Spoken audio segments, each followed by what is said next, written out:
Como eu mencionei no último vídeo, o próximo passo após a condução do inventário e mapeamento é a avaliação da base legal adequada para o tratamento dos dados pessoais.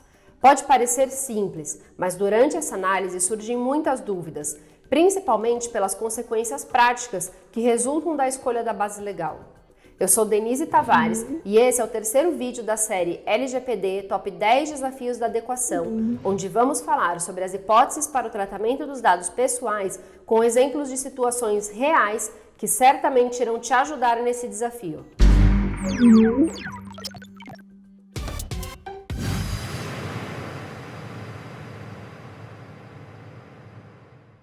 Os artigos 7º e 11º da LGPD são claros ao estabelecerem uma nova diretriz que as empresas deverão obrigatoriamente observar para continuar ou começar a tratar dados pessoais e dados pessoais sensíveis. Se você ainda tem dúvidas em relação aos conceitos de dado pessoal sensível e tratamento, assiste também o vídeo que vou deixar indicado aqui na descrição. A regra geral é que as empresas só podem tratar dados pessoais se tiverem uma base legal, uma autorização que suporte esse tratamento. No artigo 7º, você encontra as 10 bases legais para atender esse requisito quando o tratamento realizado for de dados pessoais comuns. Para o tratamento de dados pessoais sensíveis, você encontra a lista de 8 bases legais no artigo 11º. E basicamente o que você precisa fazer é analisar cada situação que envolve o tratamento de dados e escolher uma base legal adequada. Como eu falei no vídeo anterior, não existe uma obrigação de incluir a base legal no inventário de dados pessoais. Mas na prática, se é ali que você vai encontrar as informações necessárias para determinar a base legal, nada mais lógico do que já incluir essa informação no próprio inventário e deixar a sua escolha documentada. Vamos começar pelas hipóteses para o tratamento dos dados pessoais comuns. As 10 opções são: se a empresa tiver o consentimento do titular, se o tratamento dos dados for necessário para o cumprimento de uma obrigação legal ou regulatória pelo controlador, se o tratamento e o uso compartilhado de dados for realizado pela administração pública para execução de políticas públicas, se for necessário para realizar estudos por órgãos de pesquisa, se for necessário para execução de um contrato ou de procedimentos preliminares relacionados ao contrato, se os dados forem utilizados no exercício regular de direitos em processo judicial, administrativo ou arbitral, para proteção da vida ou incolumidade física do titular ou de terceiro, para a tutela da saúde, em procedimento realizado por profissionais da área da saúde, serviço de saúde ou autoridade sanitária, para atender interesses legítimos do controlador ou de terceiros, para a proteção do crédito.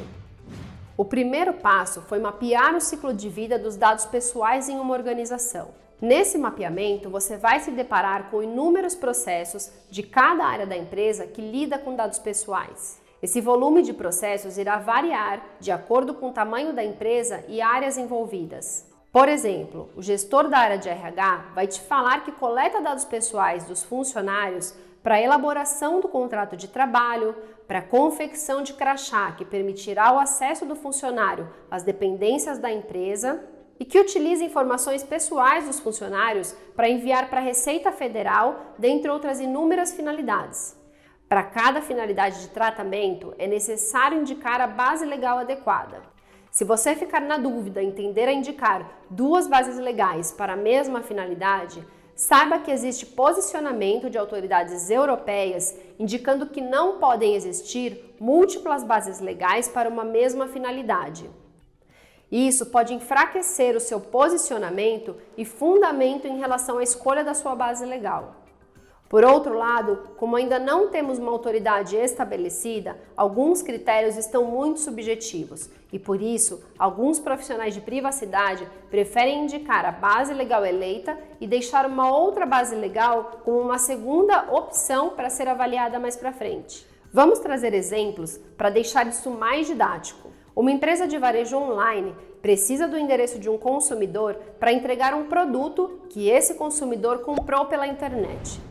Nesse caso, a finalidade do tratamento do dado pessoal é para a execução de um contrato. A empresa não consegue entregar o produto se não souber para qual endereço enviar. Uma outra situação é quando pedimos um orçamento para determinada empresa ou prestador de serviços. Para a empresa nos enviar o orçamento, ela solicita um e-mail ou telefone pessoal. Nesse cenário, ainda não temos um contrato estabelecido, mas podemos utilizar a base legal de execução de contrato, pois ela também abrange procedimentos preliminares relacionados ao contrato, do qual o titular seja parte ou a pedido do titular.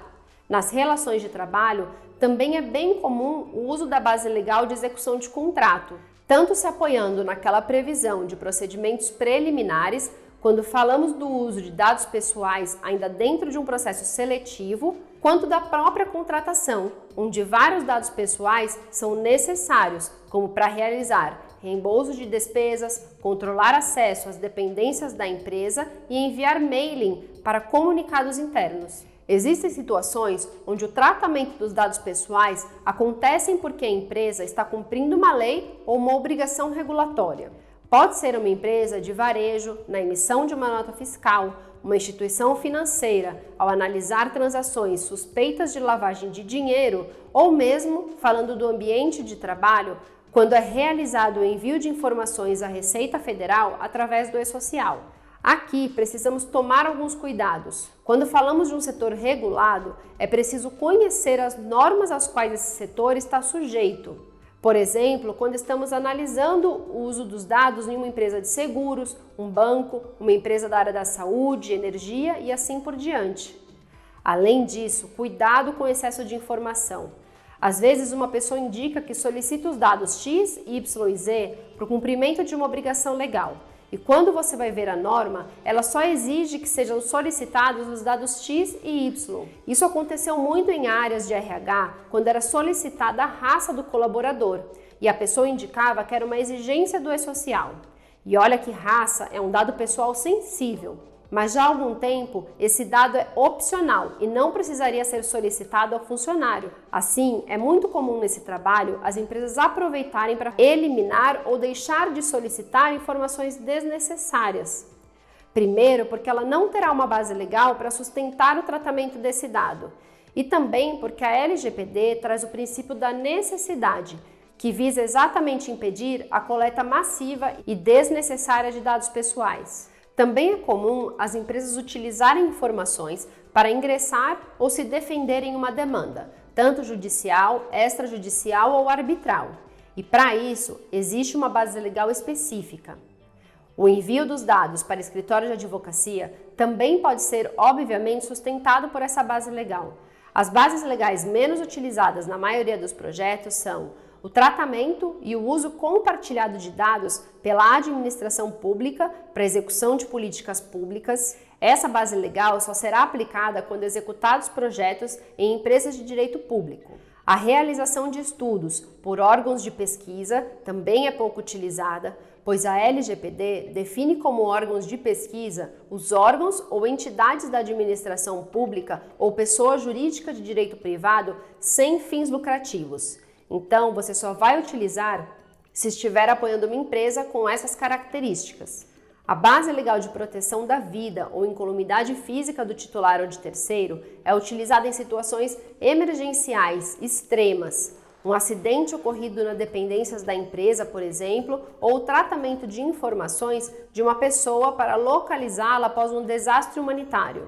Eu já trabalhei em um projeto em uma empresa do setor de energia que coletava informações de uma população em determinada área perto de uma hidrelétrica, visando protegê-los de uma eventual situação crítica. Também fábricas e estacionamentos de grandes lojas, onde podem ocorrer acidentes, pode ser comum essas situações. A base legal de tutela da saúde também é mais restrita. Uma empresa não pode tratar dados de funcionários por essa base legal. Isso porque é expressamente indicado que o tratamento dos dados só pode ocorrer em procedimento realizado por profissionais da área da saúde, serviço de saúde ou autoridade sanitária.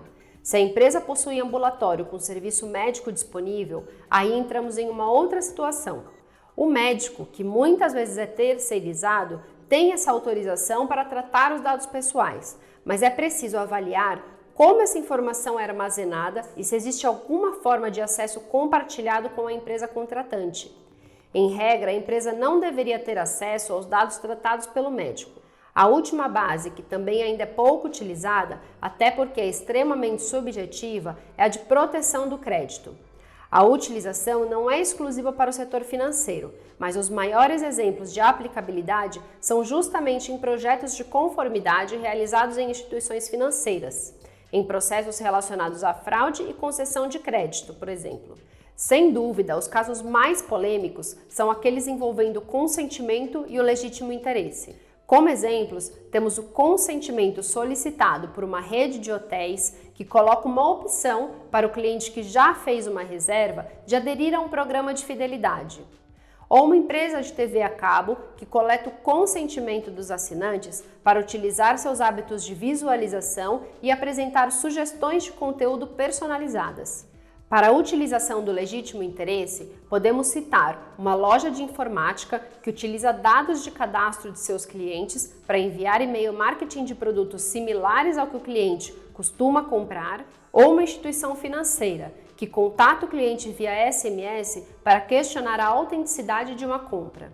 Também são exemplos de casos que justificam a utilização do legítimo interesse o combate à fraude e prevenção de crimes financeiros, geração de listas de pessoas politicamente expostas, criação de modelos comportamentais para planejamento de negócios, prospecção de novos consumidores e clientes, melhoria de produtos e serviços, além de situações envolvendo empregados, como a realização de background checks, observado e disposto na legislação trabalhista, programas de retenção de talentos e iniciativas de bem-estar, dentre outros.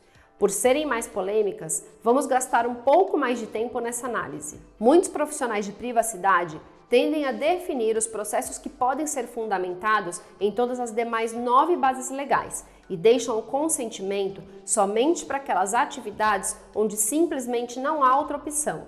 Isso porque os requisitos para a utilização do consentimento são mais rigorosos. A LGPD define o consentimento como uma manifestação livre, informada e inequívoca, pela qual o titular concorda com o tratamento de seus dados pessoais para uma finalidade determinada. Assim, no mapeamento é a etapa de verificar se algum processo já se fundamenta no consentimento do titular e se esse consentimento foi coletado e registrado da maneira correta. Se houverem outras atividades que necessitam do consentimento, ele deve ser coletado, lembrando que a LGPD é clara ao determinar que os bancos de dados existentes até a entrada da lei em vigor devem ser adequados aos poucos e que a autoridade nacional estabelecerá normas sobre essa adequação progressiva, considerando a complexidade das operações de tratamento e a natureza dos dados. Isso responde muitas empresas que se desesperam achando que se adequar à LGPD é sair pedindo consentimento para toda a sua base de clientes. Primeiro, que muitas atividades podem nem precisar do consentimento, como vimos anteriormente. E segundo, porque essa regularização da base legada pode ser realizada paulatinamente, desde que a empresa possa demonstrar que tem um plano para essa adequação. Com todas as qualificações do consentimento, de ter que ser livre, informado e inequívoco, é importante mencionar que autorizações genéricas serão consideradas nulas. Cuidado ao confiar que um simples botão ou caixinha de "eu concordo" irá garantir a conformidade nesse quesito. Uma caixinha pré-selecionada não é uma manifestação livre, por exemplo. A falta de uma ação do titular ou o silêncio dele também não podem ser considerados como consentimento, uma vez que consentimento deve ser uma manifestação inequívoca. Também é preciso ter cautela com essa base legal quando a empresa desejar utilizar as informações para outros fins que não aqueles indicados originalmente ao titular. Ela deverá obter um novo consentimento para utilizar os dados para essa outra finalidade. O consentimento não precisa obrigatoriamente ser realizado por escrito, mas pode ser por qualquer meio que demonstre a vontade do titular, inclusive verbal. Se for escrito, deve constar em cláusula destacada das demais cláusulas contratuais. Deve ser inteligível e facilmente acessível, usando linguagem clara. Isso significa que um termo de consentimento válido não pode ser ocultado em letras miúdas, escrito em linguagem rebuscada. Os titulares dos dados também têm o direito de revogar o consentimento a qualquer momento e devem ser informados desse direito antes de fornecer o consentimento. E a retirada do consentimento deve ser tão fácil quanto dar o consentimento. Em alguns casos, o consentimento também pode não ser recomendado pela análise da relação da empresa com o titular. Em uma relação de trabalho, o consentimento em determinados casos pode não ser considerado uma manifestação livre pelo desequilíbrio de poder entre as partes. Falando agora do legítimo interesse, a LGPD permite o tratamento dos dados se houver o interesse legítimo do controlador ou de terceiro, mas excetua os casos de prevalecerem direitos e liberdades fundamentais do titular.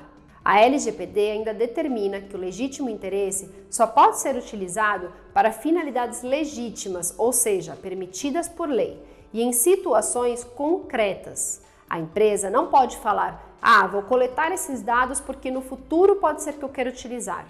Dentre os exemplos trazidos na própria lei estão o apoio e promoção de atividades do controlador e a proteção em relação ao titular do exercício regular de seus direitos ou prestação de serviços que o beneficiem. Quando a lei fala que a empresa pode usar o legítimo interesse, desde que respeitadas as expectativas do titular e seus direitos e liberdades fundamentais, uma forma de demonstrar que a empresa de fato colocou na balança, de um lado, um interesse e de outro, os direitos e liberdades do titular, é realizar o chamado teste de proporcionalidade. Esse teste não está previsto na LGPD. É mais uma influência daquilo que trazemos como boas práticas nos padrões europeus. Lá é chamado de Legitimate Interest Assessment, ou LIA, e envolve justamente avaliar, dentre outros pontos, esses que mencionamos. É uma finalidade legítima? É uma situação concreta? Fere algum direito e liberdade fundamental do indivíduo? É uma expectativa do titular que os dados sejam utilizados daquela forma? Algumas empresas optam por fazer esse exercício para todos os processos que definiram o legítimo interesse como base legal. Outras avaliam aquelas situações de maior risco para passar por esse crivo. O fato é que sem esse teste fica difícil demonstrar que a empresa avaliou ou ponderou o seu interesse ou o interesse de terceiro e se ele estaria indo contra um direito do titular. Um dos maiores pontos desse teste que chegamos a esbarrar e que costuma ser decisivo para a utilização ou não do legítimo interesse é a expectativa do titular. No exemplo que usamos anteriormente, da loja de informática, será que a expectativa do cliente que comprou um produto de receber um e-mail marketing da mesma loja com uma promoção de produtos similares ao que ele adquiriu? Provavelmente sim. Agora, será que a expectativa desse mesmo cliente que a loja de informática compartilhe suas informações com empresas parceiras?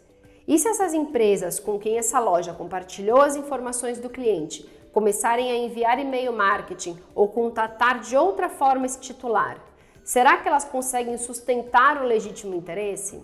Aí, provavelmente não. Também é importante mencionar que não é porque a empresa está fundamentando um tratamento no legítimo interesse e não no consentimento que o titular não deve ser informado a respeito da forma como seus dados são tratados. A LGPD determina que o controlador deverá adotar medidas para garantir a transparência do tratamento de dados baseado em seu legítimo interesse. Precisa ficar claro para o titular a forma como a empresa lida com seus dados. Uma outra observação é que também é uma boa prática garantir o opt-out do titular quando utilizado o legítimo interesse e garantir que esse opt-out funcione. Não é só colocar um link de descadastre-se no final do e-mail e ao clicar nada acontece. Precisa de fato ter mecanismos que garantam que esse titular não irá mais receber e-mails indesejados. Por fim, quando o tratamento tiver como fundamento o legítimo interesse, a autoridade nacional poderá solicitar ao controlador um relatório de impacto à proteção de dados pessoais, que vamos falar mais no próximo vídeo. O uso do legítimo interesse no ambiente de trabalho também deve ser utilizado com cautela. O estabelecimento de um banco de dados com contatos de funcionários de toda a empresa, com nome, endereço, número de telefone e endereço de e-mail de todos os funcionários, para permitir que os funcionários entrem em contato com seus colegas, poderia ser justificado pelo legítimo interesse, desde que tomadas medidas apropriadas como a instituição de políticas de segurança eficazes. O cumprimento de uma obrigação legal estrangeira, como um esquema de denúncia exigido pela lei Sarbanes-Oxley dos Estados Unidos, que muitas empresas precisam cumprir aqui no Brasil, pode se qualificar como legítimo interesse. Não sabemos como a NPD irá se posicionar, mas obrigações legais fora do Brasil podem não se sustentar pela base legal de cumprimento de obrigação legal ou regulatória. Por outro lado, o monitoramento eletrônico do uso de internet, e-mail ou telefone de funcionários, principalmente se acompanhado de câmeras de vigilância, provavelmente falhará no teste de proporcionalidade se não tiverem salvaguardas apropriadas para proteger os interesses de privacidade dos funcionários. Algumas políticas podem ser consideradas como uma invasão desproporcional dos direitos à privacidade dos indivíduos, quando existirem soluções menos intrusivas. Se a empresa não permite que os funcionários acessem determinados websites, ela poderia restringir o acesso ao invés de implementar um monitoramento rigoroso do que aquele funcionário faz na internet. Além disso, é preciso ficar claro para o funcionário sobre esse tipo de controle pela empresa. Dar transparência e garantir segurança pode ser uma saída. Para o tratamento de dados pessoais sensíveis, aqueles que revelam a origem racial ou étnica, crenças religiosas, associação sindical, dados de saúde referentes à vida sexual, dentre outros, as bases legais são praticamente as mesmas, mas muda o racional. A LGPD traz uma preferência pelo consentimento quando determina no artigo 11º que o tratamento de dados pessoais sensíveis somente poderia ocorrer quando o titular ou seu responsável legal consentir, de forma específica e destacada para finalidades específicas. Ou, sem o consentimento do titular, somente quando for indispensável para determinadas situações. Diferentemente do artigo 7º, que coloca todas as 10 bases legais no mesmo patamar, aqui vemos uma prevalência do consentimento. Além disso, o consentimento aqui é ainda mais rigoroso, pois precisa ser de forma específica para uma finalidade concreta e destacada. O consentimento só não será necessário para o tratamento de dados pessoais sensíveis, caso estritamente necessário para o cumprimento de uma obrigação legal ou regulatória pelo controlador, a execução de políticas públicas pela administração pública, a realização de estudos por órgãos de pesquisa, o exercício regular de direitos, inclusive em contrato e em processo judicial, administrativo e arbitral, para a proteção da vida ou incolumidade física do titular ou de terceiro, para a tutela da saúde, de novo, exclusivamente em procedimento realizado por profissionais de saúde, serviços de saúde ou autoridade sanitária. Vejam que todas essas bases legais também são aquelas previstas para o tratamento dos dados pessoais comuns, que já falamos anteriormente. Mas aqui não temos a possibilidade de utilização das bases legais do legítimo interesse e da proteção do crédito. Por outro lado, existe uma base legal exclusiva para os dados pessoais sensíveis, que é a possibilidade de tratamento dos dados para a prevenção à fraude e a segurança do titular, nos processos de identificação e autenticação de cadastro em sistemas eletrônicos. Aqui, temos como exemplo a utilização de dados biométricos quando utilizados em autenticação em ATMs e condomínios. Como parte de um programa de adequação à LGPD, como falamos, o primeiro passo é a adoção de um efetivo mapeamento de dados.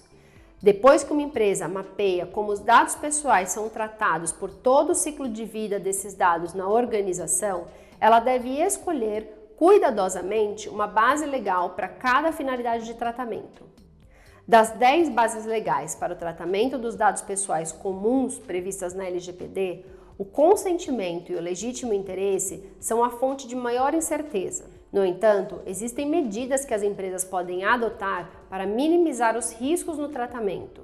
O tratamento de dados baseado no consentimento, coletado antes da LGPD, deve ser revisado para garantir que ele esteja dentro dos novos requisitos e permaneça eficaz.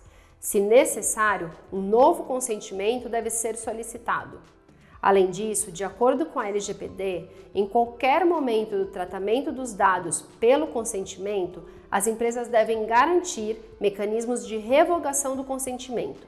Para o tratamento com base no legítimo interesse, o teste de proporcionalidade é recomendável para garantir que a empresa balanceou esses interesses com os direitos e liberdades dos indivíduos. No próximo vídeo, eu vou abordar a governança de proteção de dados. Vamos falar sobre o desenvolvimento de políticas e procedimentos para o gerenciamento de dados e o treinamento de pessoal sobre as melhores práticas de privacidade. Os vídeos dessa série LGPD Top 10 Desafios para Adequação serão disponibilizados todas as terças e quintas no canal do YouTube. E para quem prefere assistir por lá, aproveita para se inscrever no canal e ativar as notificações. Também estarão disponíveis pelo IGTV no meu Instagram denisetavarez.adv. Até lá!